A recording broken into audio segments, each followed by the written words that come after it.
for our keynote, we are very pleased to have Nicole Black. She is a renowned author, both the ABA and then on her own with a number of different things, social media. She's got a new book coming out on SaaS cloud computing.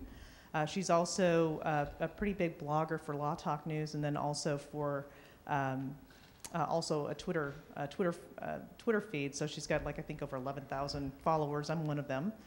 Really interesting. So if you are on Twitter, or if you do read various different legal blogs, I recommend that you do go and follow Nikki Black. Also, she was an attorney in New York. She still is an attorney in New York. She's of counsel right now for a criminal defense firm. So please welcome Nikki Black.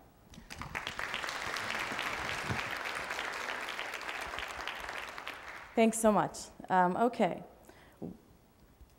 What I want to talk to you about today is law and technology.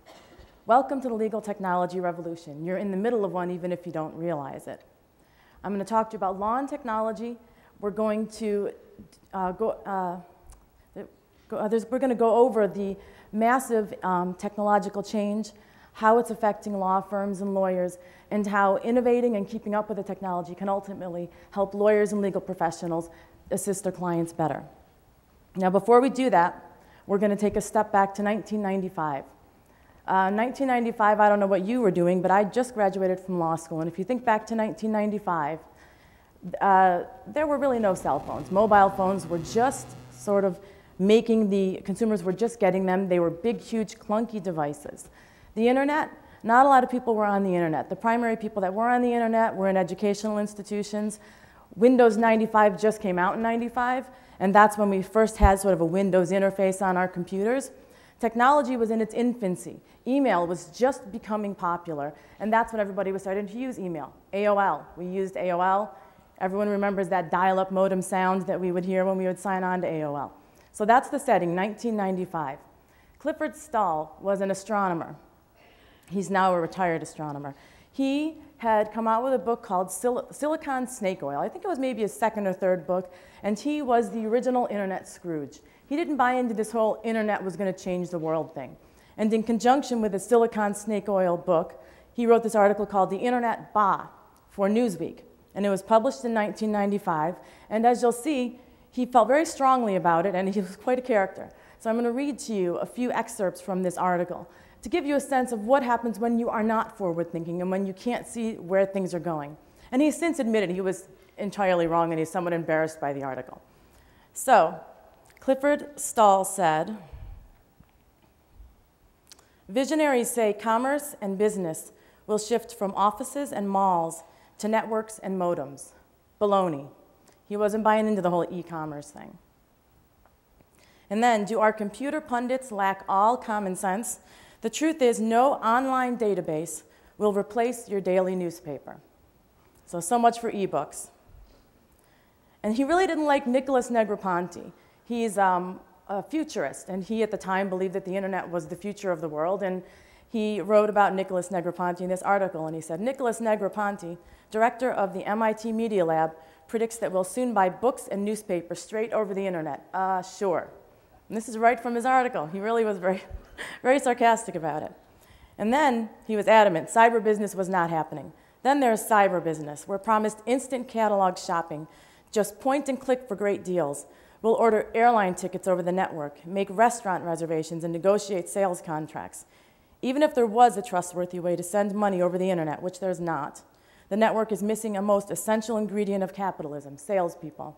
So according to Clifford Stahl, where we are today was never going to happen. And yet, all of those things that were predicted in 95, we're doing them now. We do them on a regular basis. But what's amazing, and what I'm going to get into in a few minutes, is really how quickly this has occurred. And it's mind-boggling. And when you're in the middle of it, sometimes you lose sight of the big picture. But really, there have been huge leaps in technology and in what people have done with technology just in the last 6 years. So how did we get here? What I'm going to do now is go through a few theories about this convergence of technologies that brought us where we are now. But I do want to go back to 1995 before I do that. When I was in law school, what got me through law school was I was a Trekkie. And when I wanted to escape from the hell that I considered law school, I would watch Star Trek: The Next Generation. And when I would watch it, I would be amazed at the technology. And I used to think, wow, if this stuff is available in my lifetime, I'll be so lucky. I can't wait to get my hands on some of this stuff. And maybe it'll be available. And I was thinking, 20, 30, 40 years down the road. And the stuff that amazed me so much were those touch screen interfaces, those large consoles that they used, the little devices that had all sorts of information on them. They had the world in their hands. They could get data on all sorts of things. They would touch these devices, talk to these devices, and they were teeny. And they could communicate with people on other planets with these devices. And it was amazing to me. And they had tablet computers. And if you go and watch some of these old Star Trek episodes, they look a lot like Kindles. And they actually look outdated. The iPad's a little more futuristic looking than what they were using back then. What I'm still waiting for is the Transporter app, but I have a sense it's going to show up in iTunes real soon. So we'll see. But how did we get here? Let's see. I'm going to tell you about 3 different laws. And Grove's law, this law is a law that's been turned on its head.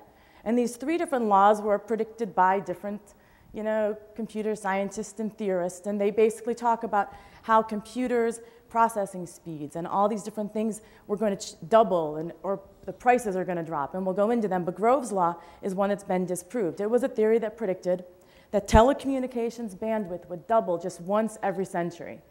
Now, I think we all realize that telecommunications bandwidth has gone through the roof. And so this law was disproved. And the reason, what actually happened was right before the dot-com boom at the turn of the century, tons and tons of, miles and miles of fiber optic cable was laid by all these companies in anticipation of this internet boom. And so when everything crashed, the groundwork was laid for when the technology got where it is today so that we can actually take advantage of all those fiber optic cables that were laid. And that's what made it so that the telecommunications bandwidth is where it is today. I don't know if you remember in the late 90s, early 2000s, trying to watch videos on the internet. And I used to just give up because it'd buffer, and it would buffer, and it would buffer. And now we're watching entire movies. We're live streaming movies. It's amazing where we are. This next theory is Moore's law, and it predicts that every 2 years, the price of a unit of computer processing power will be reduced by half. And we're seeing that now. When you think of the amount of data that was on a floppy disk drive, and how much more data we now have on these little devices that we carry around with us and insert into our computers, and how much data we have on these phones. The price of these things is dropping, and yet the processing speeds and the technology itself is rapidly increasing. And this next law, I was really excited. 3 weeks ago, I read an article about it. It's a brand new one, and it fit into this presentation perfectly. There was just a new study that was done, and this law, Kumi's law, came out of that. And that's a theory that predicts that the energy efficiency of computers doubles roughly every 18 months. So it's the processing speeds, the prices dropping, the efficiency of computers, and the bandwidth that was laid. All of these things are converging to take us to this point where the technology is changing so quickly. And the driving impetuses behind technology, as you heard in Jonah's speech, mobility, cloud computing, and social media is an aspect that I'm also going to cover today, and I'll talk about these things. But what the next thing I want to do is to give you a sense of how quickly this actually has happened. And I think that, like I said, when you're in the middle of it, you don't get a sense of that. So we're going to go through a quick timeline here. And really, this stuff started in 2006. And the rapid advancement in the technology and the platforms that have come out that are based on this technology is amazing. First, in June 2006, Google launched its first non-email cloud product. Before that, we did have cloud computing. People don't realize it. Hotmail, Gmail, Yahoo Mail, that's cloud computing. Your emails are not stored on your computer system. They're stored on somebody else's servers. And all of your data is stored on somebody else's servers. And the email program itself is on somebody else's server. So there had been email products that were in the cloud. But Google launched its first non-email cloud computing product, and that was the spreadsheet. And soon after that came Google Docs, which is Google's word processing platform. So that's the first large company that launched a cloud computing product. And that was in June 2006. And that was the beginning of the cloud revolution, in my opinion, the start of it. Next, July 2006. A lot happened in 2006. Twitter launched.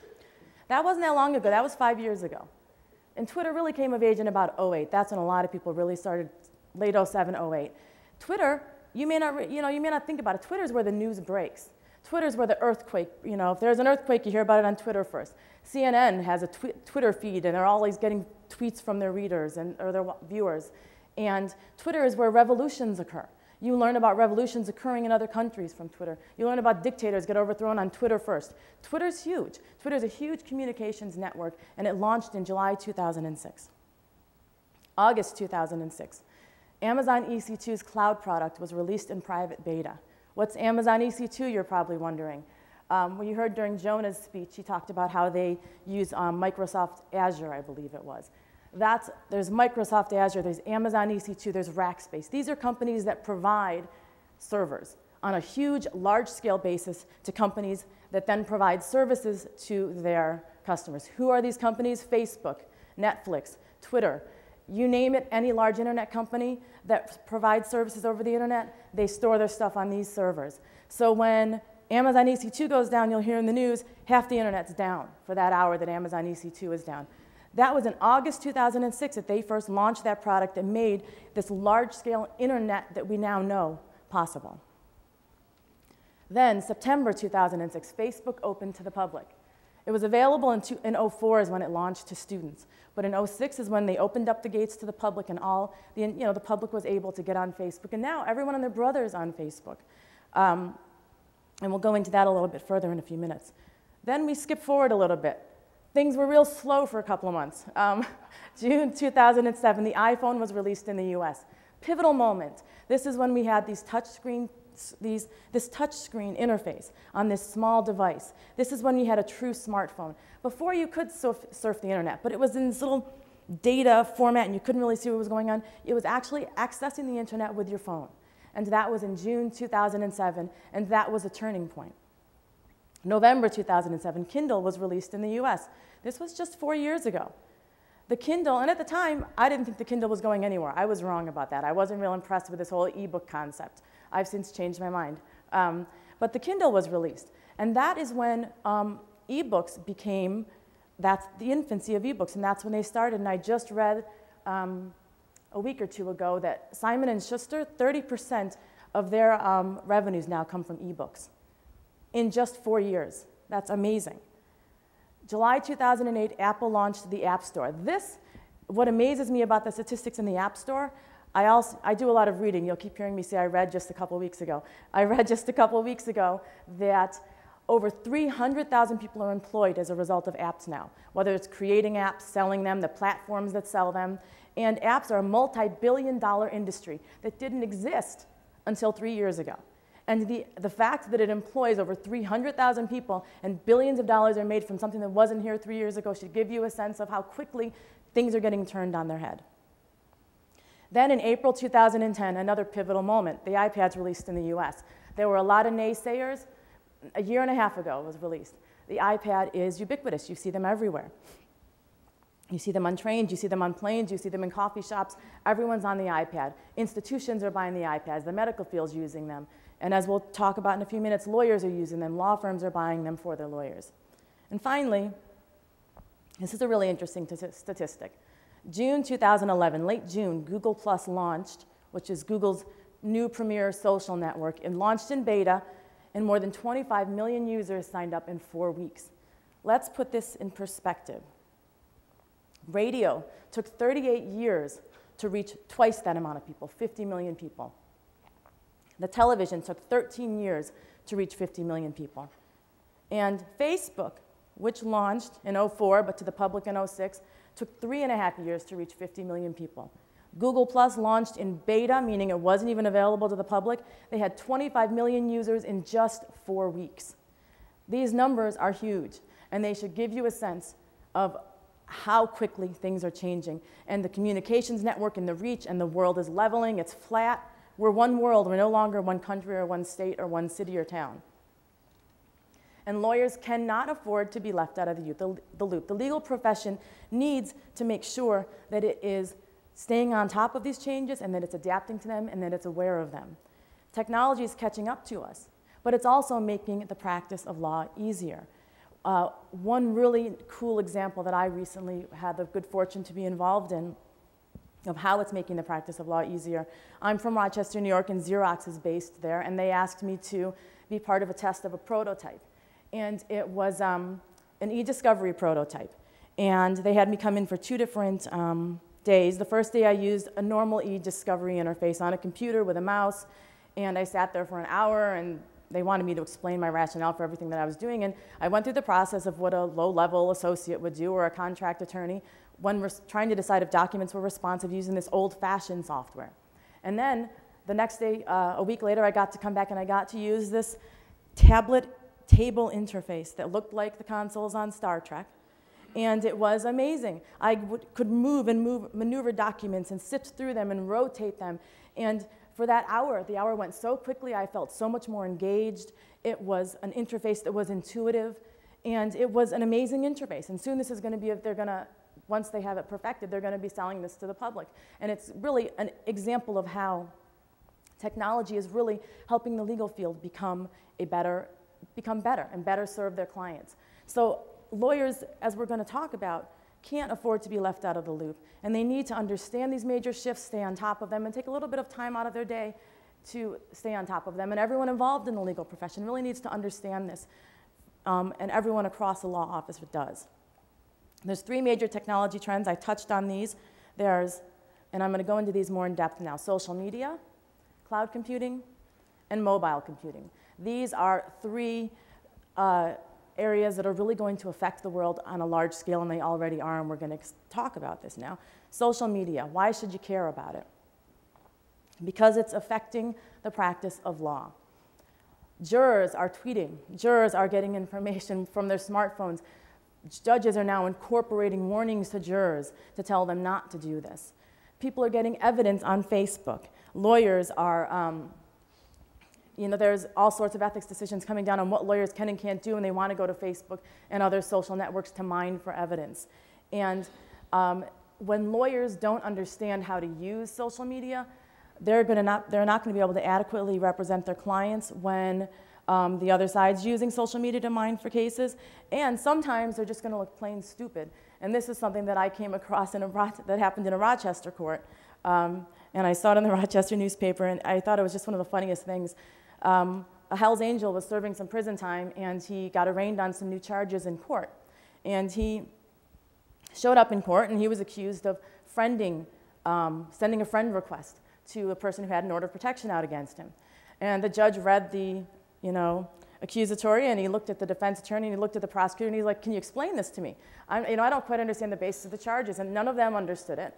The 2 lawyers, the judge. So the judge opened it up to the peanut gallery, and he said to the courtroom, "Can someone please explain to me who's familiar with Facebook what this means?" And a reporter stood up and said, "Well, I kind of understand Facebook, and this is what friending means." And they couldn't go forward with the arraignment until they understood the charges, and they had to ask the audience because none of the attorneys involved in the case understood it. So it's starting to affect attorneys' ability to represent their clients. So that's why lawyers and legal professionals need to understand social media and how it works. Now, this was in 2009. Business Week urged businesses to become involved in social media because millions of people are there and you can't avoid it. We're now 2.5 years past that, and it should give you a sense of how much further things have gone with social media. And here's some interesting factoids if you don't quite believe me. Porn. What does porn have to do with social media? Social media has overtaken porn as the #1 activity on the web. When you have more eyes going towards social media than pornography, you know you've hit a tipping point. 3rd largest.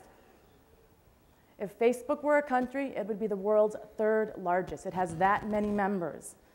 And again, remember that timeline? 2004 is when it opened up to students. 2006 is when it became available to the public. And now it's the equivalent of the world's 3rd largest country.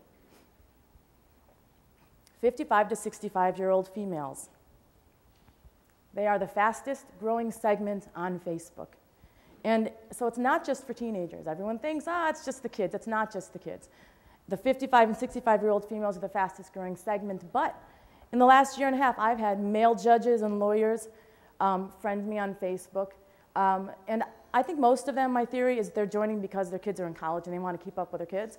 But then I start to see them, it's interesting, they start interacting and they find ways to use it, whether it's for business or for just keeping in touch with friends or colleagues. So, you know, everybody's on Facebook. When it's the equivalent of the third largest country in the world, you know that people are there.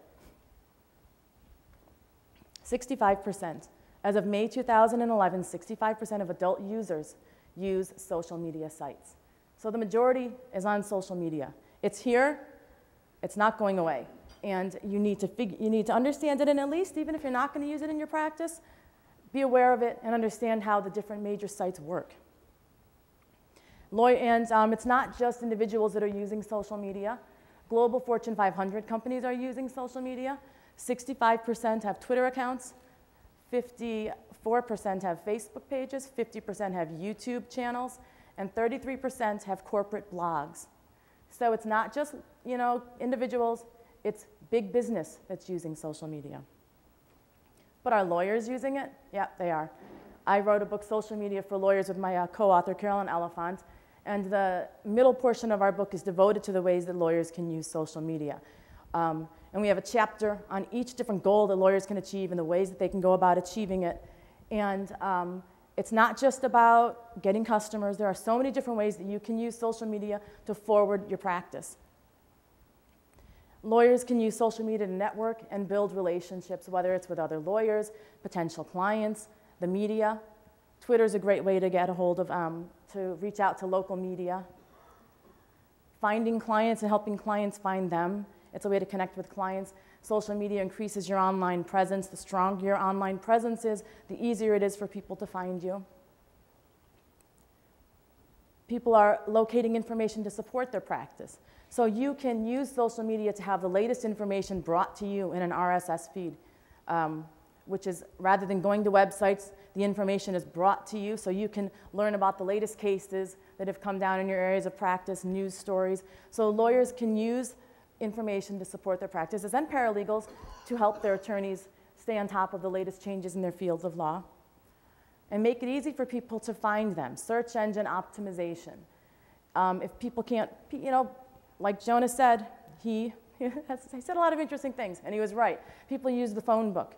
You know, the yellow pages, or people no longer use the yellow pages, they use the internet. The internet is the wave of the future. That's where everyone goes for information, and they get the information through any kind of internet-enabled device. So you want to make it easy for them to find you, and the stronger your online presence is, and the social media sites help buttress your online presence, the more easily you'll be found by potential clients. Lawyers are using it to obtain speaking engagements and media mentions. Again, it's a matter of connecting and getting to know the right people. And when you obtain these speaking engagements and media mentions, it showcases your expertise. It keeps you on the radar of potential clients. They use it to brand their practice. Again, your online presence gives you a brand, and it makes you more accessible and memorable. And they're showcasing their expertise, whether it's through media mentions or blogging. So there are a lot of ways that lawyers can use social media. The next thing I want to talk about is cloud computing and mobile computing. And just like social media, these things are not a trend, and they're not going away. And I'm going to show you some statistics to convince you of that if you're not already convinced.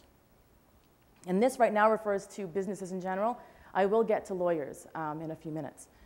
And I did forget to mention right at the beginning, I'm going to take about 10 minutes of questions at the end. So if anyone does have questions, or you can start thinking of them now, I'll have about 10 minutes at the end to answer questions. So when it comes to general business, cloud computing was the top technology trend for 2010. Again, cloud computing is where you store your data on someone else's servers rather than maintaining your own data and servers in your office. By 2013, mobile phones will overtake PCs as the most common web access device worldwide. By 2012, 20% of businesses will own no IT assets and will conduct business solely in the cloud. And by 2014, over 3 billion of the world's adult population will be able to transact electronically via mobile or internet technologies. So mobile technologies are at the tipping point. And when the iPad came out, I really think that pushed it over. And now people are going to be accessing the internet from mobile devices more than their desktop and even laptops. And here's some more statistics about mobile. The growth of the iPhone was 10 times faster than the growth of America Online. Again, this goes back to how quickly things are changing. America Online was the mid-90s. And now, just 16 years later, the iPhone growth was 10 times faster. There are more mobile phones on the planet than there are televisions. And again, you know, the stats about how long it took the television to reach 50 million people, and there's more mobile phones, and they've really only been around for the last, you know, the iPhone came out in '07. So there are more mobile phones in that short amount of time than there are TVs, which have been around for years and years now. And finally, there are 6.8 billion people on the planet. 5.1 billion of them own a phone, but only 4.2 billion own a toothbrush, which makes me concerned for the world's oral hygiene, but the good news is they can get their dentist on the phone right away if they need help. So, but how about lawyers? So everyone else is using it, but what about lawyers? Are they using mobile technology? And I think just from a show of hands that we had earlier, they are. I mean, you know lawyers are. They have their BlackBerries and they're moving on. But here are some stats about mobile technology, and especially the iPad, which, let's keep in mind, it's only been out for a little under a year and a half. Lawyers' smartphone use has increased from 79% in 2010 to 88% in 2011. 88% of lawyers use a smartphone for law-related tasks while away from their primary workplace. 11% of firms have purchased iPads for their attorneys, and they've only been out a year and a half now. And the last statistic is pretty telling. 25% of respondents said that the iPad would be one of their major technology purchases over the next 12 months. There's that speeding up again. This technology is practically brand new, and 25% of lawyers that responded to this survey said they're going to be getting iPads within the next 12 months. So then we get to the point, well, so what are you supposed to do? You know, how do you practice law full-time? How do you do the things you need to do for your law office, manage the law office, and still keep on top of all these technology changes, especially when they're changing so quickly? You just want to throw your hands up in the air and say, forget about it, I can't do it, because it can be overwhelming.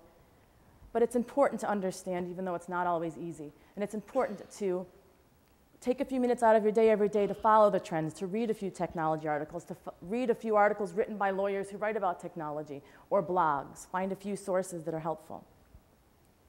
One of the reasons that a lot of lawyers don't want to adopt the latest and greatest technology is because a lot of people tell you what you can't do. And people are afraid of being the first one to try something and getting called up on disciplinary charges, and that's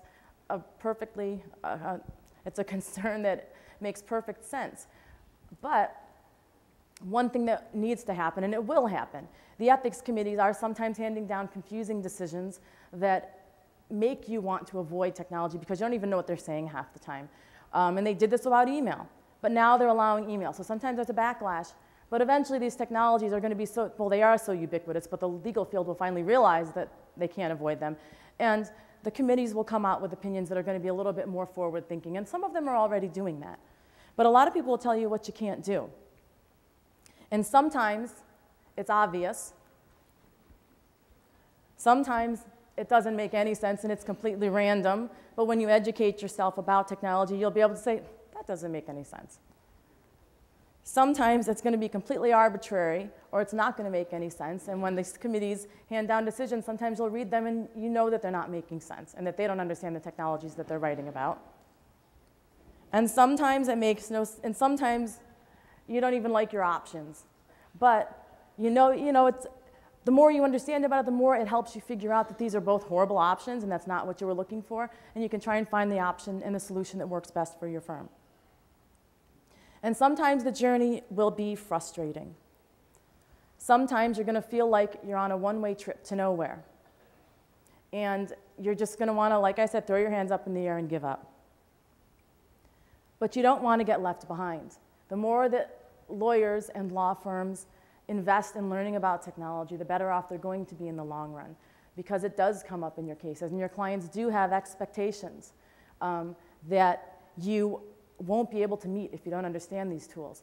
I recently read a book by Clay Shirky. I'm not sure if anyone in here has heard of him. He is a really well-known internet technology pundit, and and he had a section of his book that talked about milkshake mistakes.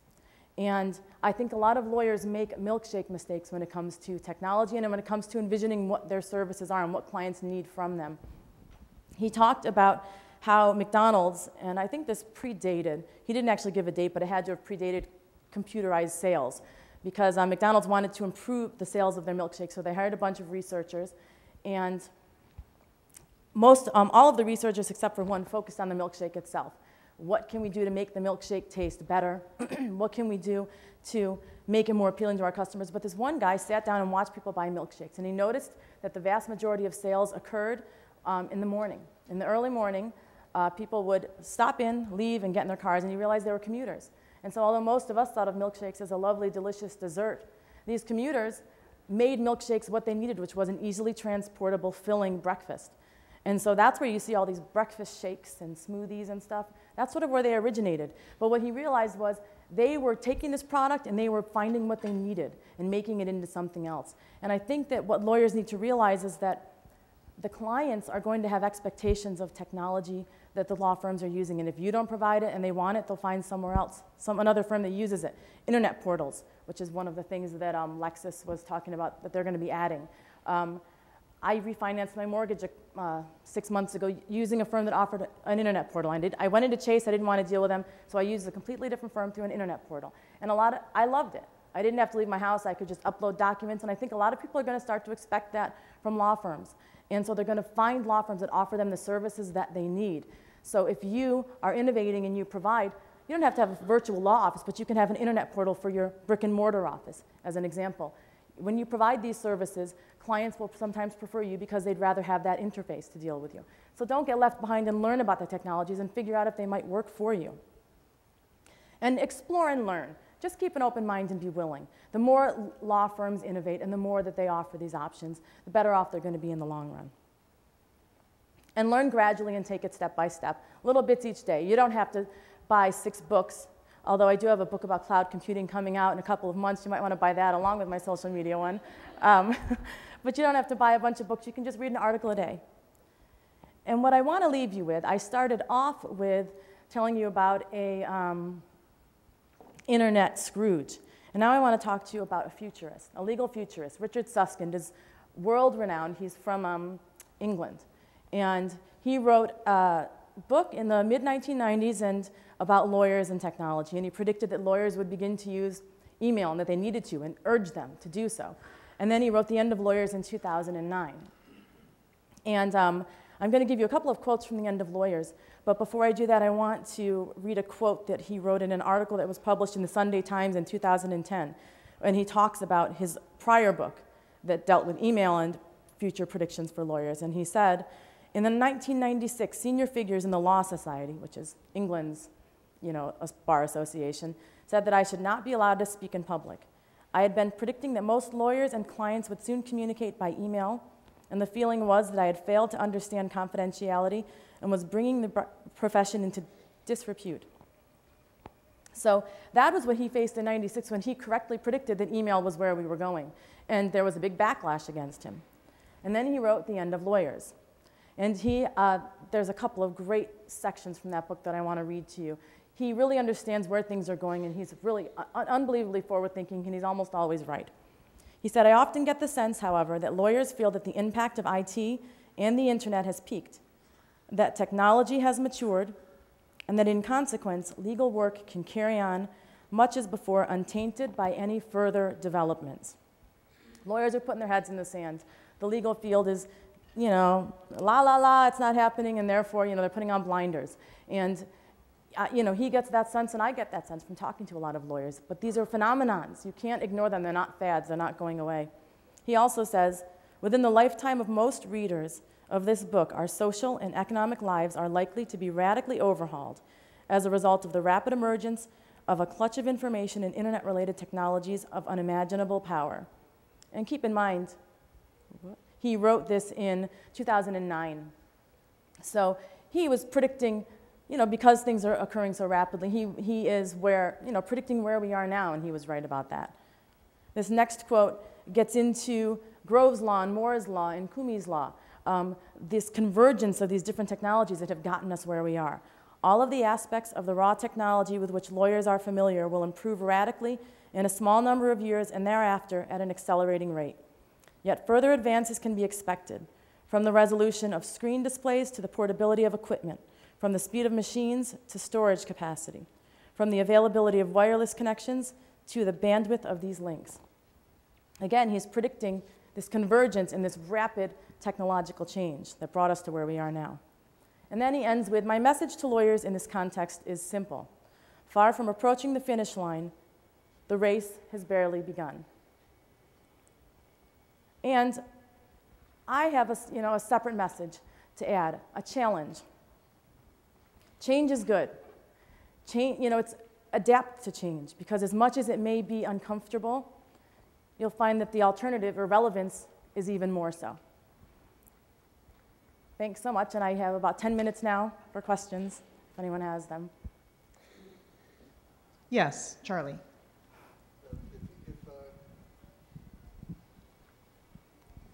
If the thought of putting your personal thoughts and things on the internet makes you cringe a little bit, what would be a good way for a legal professional to jump into the social media world?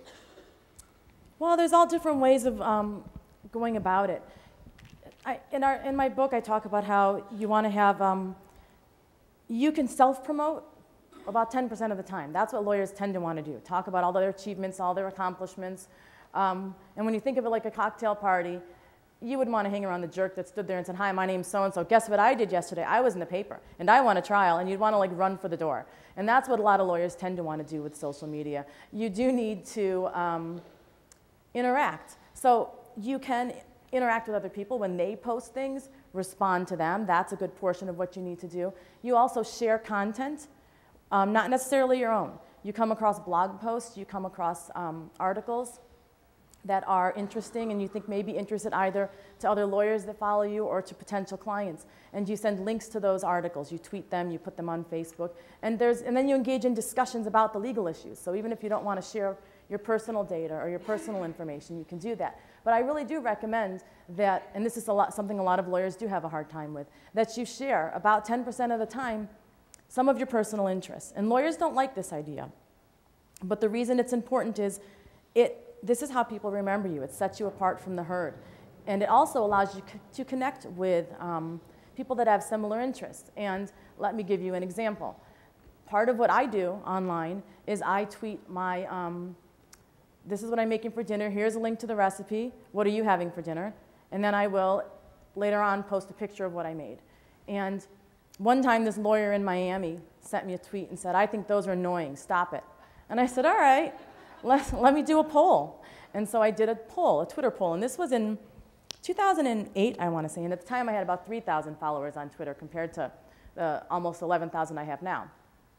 And with those 3,000 followers, I said, take this poll. Let me know if my dinner tweets are annoying or not. What do you think? And 110 people voted, which when you think about it is a lot of people for such a stupid thing, to take the time out of their day to vote on this. And 96% liked it. And the other 4% didn't. So I think the other 4% doesn't matter. They're probably not going to hire you anyway or want to get to know you because there's something else about you that they don't like. And the reason I think that it is so useful to do things like that is every time I go to a conference, without fail, people come up to me and say, I love your dinner tweets. I always want to see what you're having for dinner. A guy that I knew that lived in Rochester that moved to Singapore told me, people in Singapore like to see your dinner tweets now that I told him about them. Like, people like the dinner tweets. There's a lawyer that I know in New York City, and she tweets about, she goes mushroom hunting. I'm not even sure what that is, but when I think of her, she's a lawyer that goes mushroom hunting. And, you can tweet about sports teams. A lot of men do that. It's a great way to connect with people, whether it's other lawyers or clients, and it's something that oh yeah, he likes the Buffalo Bills or whatever, and they remember you for that, and they connect with you about that. So you don't have to do it a lot, but it does help to find something that's an interest or a hobby. My name is Robert Wareham. I'm managing attorney of a small firm in South Denver. And I also serve as the tech chair for our local bar association. And last year I was fed up with the latest of a group of IT people who just really didn't know how to maintain our network. Started to look at cloud computing, and at the risk of offending our hosts, was told that our applications weren't supported in a cloud environment. So sometimes some of us are willing to move faster than our vendors are able to keep up. What's been your experience in that regard? Well, with cloud computing, Lexis is the first major vendor to come out with cloud computing products, and there are a few others that started ahead of them. They're the first big company to innovate. in that respect. But when you have, you know, you have to make your technology decisions. When you already have legacy systems in place, which is the situation you're in, you're already using these products, it does make it harder to move into the cloud if you're unwilling to remove those legacy systems, because it's hard to start from scratch. And I talk about this in my cloud book. You know, it's easiest for brand new law firms to say, all right, we're starting in the cloud, because you've got nothing. And so you can very easily just start in the cloud and you never leave the cloud. It's harder when you have these legacy systems, and one way of doing that that I go through in the book is you start with a billing. You know, you just piecemeal it initially. You know, get your toes wet in the cloud, or you use Dropbox, or some, you know, you get your toes wet by using Dropbox and uploading documents there, and find out if your vendor is, because, you know, Lexis was moving in the cloud. Maybe the person you talked to didn't know about that. But try and find out if they actually do have plans to do that, because in the meantime, you can test the waters with other things and then segue into the cloud using the vendor that you're already with. I mean, that's probably the best thing to do when you have these legacy systems. And maybe, like I said, try one app, one function in the cloud, just to get a sense of how it works. That might make your life a little easier in the interim. Great. Are there any other questions? Can you help me give Nicole a round of applause? Thanks so much.